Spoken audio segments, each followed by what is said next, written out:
بسم اللہ الرحمن الرحیم۔ السلام علیکم ورحمۃ اللہ وبرکاتہ۔ یہ کوئی عام بیان نہیں ہے، یہ وہ بیان ہے جو آپ کے دل کو ہلا دے گا۔ اگر آپ جاننا چاہتے ہیں کہ روزہ آپ کی قبر کو کیسے روشن کرے گا تو اس بیان کو آخر تک ضرور سنیں، کیونکہ جو بات آج ہم کرنے والے ہیں وہ رمضان کے بارے میں نہیں بلکہ آپ کی قبر کے بارے میں ہے۔ ذرا تصور کیجئے، اندھیری قبر، تنہائی، کوئی دوست نہیں، کوئی رشتہ دار نہیں۔ اس وقت آپ کے روزے کہاں ہوں گے؟ کیا آپ نے کبھی سوچا ہے؟ جب ہم سب کو تنہا قبر میں اتار دیا جائے گا، اندھیرا ہوگا، خاموشی ہوگی، نہ کوئی رشتہ دار نہ کوئی دوست، تو اس وقت رمضان کے روزے کہاں ہوں گے؟ کیا یہ روزے صرف بھوک اور پیاس تھے، یا قبر میں جا کر یہ ہماری حفاظت کریں گے؟ آج ہم قرآن و حدیث کی روشنی میں جانیں گے کہ روزہ قبر میں جا کر کیا کرے گا۔ اسے ہم اکثر نظر انداز کر دیتے ہیں رمضان اور قبر کے تعلق کے بارے میں، لیکن آپ خود سوچئے، رمضان کا مہینہ ایسا ہے جس میں رحمتوں کے دروازے کھول دیے جاتے ہیں اور جہنم کے دروازے بند کر دیے جاتے ہیں۔ یہ کوئی عام بیان نہیں ہے، یہ بیان آپ کے دل کو ہلا دے گا۔ اگر آپ چاہتے ہیں کہ آپ کے روزے آپ کی قبر کو کیسے روشن کریں گے تو یہ بیان آخر تک ضرور سنیں۔ آج ہم قرآن و حدیث کی روشنی میں جانیں گے کہ روزہ قبر میں جا کر کیا کرے گا۔ نبی کریم صلی اللہ علیہ وآلہ وسلم نے فرمایا، روزہ اور قرآن بندے کے لیے قیامت کے دن سفارش کریں گے۔ روزہ کہے گا، اے رب، میں نے اسے دن میں کھانے پینے اور خواہشات سے روکے رکھا، لہٰذا اس کے حق میں میری سفارش قبول فرما۔ مسند احمد، حدیث 6626، حسن۔ قیامت سے پہلے ایک مرحلہ ہے قبر۔ رسول اللہ صلی اللہ علیہ وآلہ وسلم نے فرمایا کہ جب مومن کو قبر میں رکھا جاتا ہے تو اس کے نیک اعمال خوبصورت شکل اختیار کر کے اس کے پاس آتے ہیں۔ صحیح بخاری 1338۔ علماء فرماتے ہیں کہ نیک اعمال انسان کے لیے قبر میں ڈھال بن جاتے ہیں۔ تو سوچیں، رمضان کے روزے جو خالص اللہ کے لیے ہیں، اللہ کے لیے تھے، وہ کیسے خالی جائیں گے؟ اللہ تعالیٰ فرماتے ہیں، بے شک صبر کرنے والوں کو بے حساب اجر دیا جائے گا۔ قرآن مجید، سورۃ الزمر۔ اور روزہ کیا ہے؟ صبر، بھوک پر صبر، پیاس پر صبر، نفس پر صبر، یعنی رمضان صبر کی تربیت ہے اور صبر کا اجر بے حساب ہے۔ اللہ تعالیٰ فرماتے ہیں، بے شک صبر کرنے والوں کو بے حساب اجر دیا جائے گا۔ سورۃ الزمر۔ ہم رمضان کو صرف سحری اور افطار تک محدود کر دیتے ہیں، لیکن کیا ہم نے کبھی سوچا ہے کہ رمضان دراصل ہماری قبر کی تیاری کا مہینہ ہے؟ آپ خود سوچیں، رمضان وہ مہینہ ہے جس کے بارے میں نبی کریم صلی اللہ علیہ وآلہ وسلم نے فرمایا، جب رمضان آتا ہے تو جنت کے دروازے کھول دیے جاتے ہیں، جہنم کے دروازے بند کر دیے جاتے ہیں اور شیاطین کو جکڑ دیا جاتا ہے۔ صحیح بخاری 1899، صحیح مسلم 1069۔ یہ کوئی عام اعلان نہیں ہے، یہ اللہ کی طرف سے رحمت کا خصوصی موسم ہے۔ ذرا غور کریں، جب زمین پر جنت کے دروازے کھلے ہوں، جہنم کے دروازے بند ہوں اور شیطان قید ہو، تو یہ کس کے لیے ہے؟ کیا صرف بھوکا رہنے کے لیے؟ نہیں، یہ اس لیے ہے کہ بندہ اپنے گناہوں سے پاک ہو جائے، اپنی قبر کے اندھیرے کم کر لے اور اپنے لیے نور جمع کر لے۔ اللہ تعالیٰ فرماتے ہیں، اے ایمان والو، تم پر روزے فرض کیے گئے ہیں تاکہ تم تقوی اختیار کرو۔ قرآن مجید، سورہ بقرہ۔ اور تقوی کیا ہے؟ اللہ کا خوف، آخرت کی فکر، قبر کی تیاری۔ یعنی رمضان صرف عبادت کا مہینہ نہیں، یہ قبر کو روشن کرنے کی ٹریننگ ہے۔ جو شخص رمضان میں اپنے آپ کو بدل لیتا ہے وہ صرف اپنی عادتیں نہیں بدلتا، وہ اپنی آخرت بدل لیتا ہے۔ جو شخص رمضان میں اپنی زبان کو پاک کر لیتا ہے، دل کو صاف کر لیتا ہے، حسد، کینہ اور بغض کو نکال دیتا ہے، وہ دراصل اپنی قبر کے اندھیرے کو روشنی میں بدل رہا ہوتا ہے، کیونکہ روزہ صرف بھوکا رہنے کا نام نہیں ہے۔ نبی کریم صلی اللہ علیہ وآلہ وسلم نے فرمایا، جس نے جھوٹ بولنا اور اس پر عمل کرنا نہ چھوڑا تو اللہ کو اس کے کھانا پینا چھوڑ دینے کی کوئی حاجت نہیں۔ صحیح بخاری 1903۔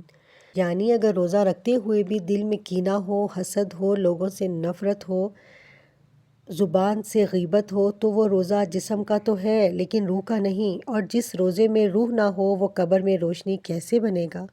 اللہ تعالیٰ فرماتے ہیں، جس دن نہ مال کام آئے گا نہ اولاد، مگر وہ شخص کامیاب ہوگا جو اللہ کے پاس صاف دل لے کر آئے گا۔ قرآن مجید، سورۃ الشعراء۔ سوچیں، اگر دل صاف نہیں ہوگا تو قبر بھی صاف نہیں ہوگی۔ جو شخص رمضان میں بھی غفلت میں رہتا ہے، نماز میں سستی، دل میں نفرت، لوگوں سے حسد، تو وہ سمجھ لے وہ اپنی قبر کے لیے اندھیرے جمع کر رہا ہے۔ لیکن جو شخص رمضان کو سنجیدگی سے لے لیتا ہے، اپنے نفس کو توڑ دیتا ہے، دل کو نرم کر لیتا ہے، تو اس کے لیے قبر تنگ نہیں ہوتی بلکہ کشادہ ہو جاتی ہے۔ مسند احمد اور دیگر کتب میں مومن کی قبر کے کشادہ ہونے کی روایات۔ رمضان ہمیں صرف بھوکا نہیں بناتا، یہ ہمیں پاک بنانا چاہتا ہے۔ اگر ہم نے رمضان میں خود کو بدل لیا تو یقین رکھیں قبر میں اندھیرے نہیں ہوں گے، اور اگر رمضان بھی ہمیں نہ بدل سکا تو پھر ہمیں خود اپنے بارے میں سوچنا ہوگا۔ اب سوال یہ ہے کہ اگلا رمضان ہمارے نصیب میں ہے بھی یا نہیں؟ کیا ہم اگلے رمضان میں زندہ ہوں گے یا اس سے پہلے ہماری قبر تیار ہو چکی ہوگی؟ ہم ہر سال کہتے ہیں اگلے رمضان سے خود کو بدل لوں گا، اگلے رمضان سے نماز پکی کر لوں گی، اگلے رمضان سے دل صاف کر لوں گا، لیکن کیا ہمیں اگلے رمضان ملنے کی ضمانت دی گئی ہے؟ اللہ تعالیٰ فرماتے ہیں ہر جان کو موت کا مزہ چکھنا ہے، قرآن مجید سورہ العمران۔ اور ایک اور جگہ فرمایا کوئی جان نہیں جانتی کہ وہ کل کیا کمائے گی، اور نہ یہ جانتی ہے کہ وہ کس زمین میں مرے گی، قرآن مجید سورہ لقمان۔ تو پھر ہم اتنے مطمئن کیوں ہیں؟ ہمیں اگلے رمضان کی فکر ہے لیکن قبر کی نہیں۔ یہی وہ سوال ہے جو دل کو ہلا دیتے ہیں۔ کیا ہم تیار ہیں؟ کیا ہمارے روزے صرف رسم ہیں یا ہماری قبر کی روشنی؟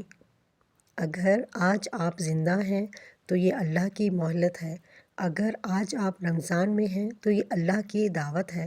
اپنے دل کو صاف کر لیجئے، کینہ نکال دیجئے، حسد چھوڑ دیجئے، روزے کو صرف بھوک نہ رہنے دیجئے، اسے اپنی قبر کا چراغ بنا لیجئے۔ شاید اگلا رمضان نہ ملے لیکن قبر ضرور ملے گی۔ اللہ ہمیں ایسا رمضان نصیب فرمائے جو ہماری قبر کو روشن کر دے، آمین یا رب العالمین۔ اب وہ راز جو میں آپ کو بتانا چاہتی تھی، وہ راز یہ ہے کہ سچی نیت، صاف نیت اور حقوق العباد اور صدقے کی ادائیگی۔ اگر ہم نے لوگوں سے دل صاف نہ کیا، حقوق ادا نہ کیے، صدقہ ادا نہ کیا، اور ہم سحری سے افطاری تک صرف اپنی عبادت میں لگے رہے لیکن اپنے بچوں، بہن بھائیوں، ماں باپ، شوہر یا بیوی کے حقوق ادا نہیں کیے تو پھر اس روزے کا کیا فائدہ؟ صدقہ ایک چھوٹی سی نیکی ہے لیکن قبر میں یہ چھوٹے چھوٹے چراغ بن جاتی ہے۔ نبی صلی اللہ علیہ وآلہ وسلم نے فرمایا صدقہ گناہوں کو ایسے بجھا دیتا ہے جیسے پانی آگ کو بجھا دیتا ہے۔ سنن ترمذی 614، حسن صحیح۔ اللہ تعالیٰ فرماتے ہیں جو ذرہ برابر نیکی کرے گا وہ اسے دیکھ لے گا، قرآن مجید سورۃ الزلزال۔ اگر نیت سچی ہو، دل صاف ہو، حقوق ادا کیے گئے ہوں، صدقہ دیا گیا ہو تو اللہ کسی بھی چھوٹی نیکی کو ضائع نہیں کرتا۔ سوچیں جب قبر کا اندھیرا ہوگا اور ہم نے دل صاف رکھا ہوگا، حقوق العباد ادا کیے ہوں گے، صدقہ دیا ہوگا اور روزہ صرف اللہ کی رضا کے لیے رکھا ہوگا، تو وہی چھوٹی چھوٹی نیکیاں قبر میں جا کر چراغ بن جائیں گی، وہ اندھیرے کو ختم کریں گی، دل کو سکون دیں گی اور سوال آسان کر دیں گی۔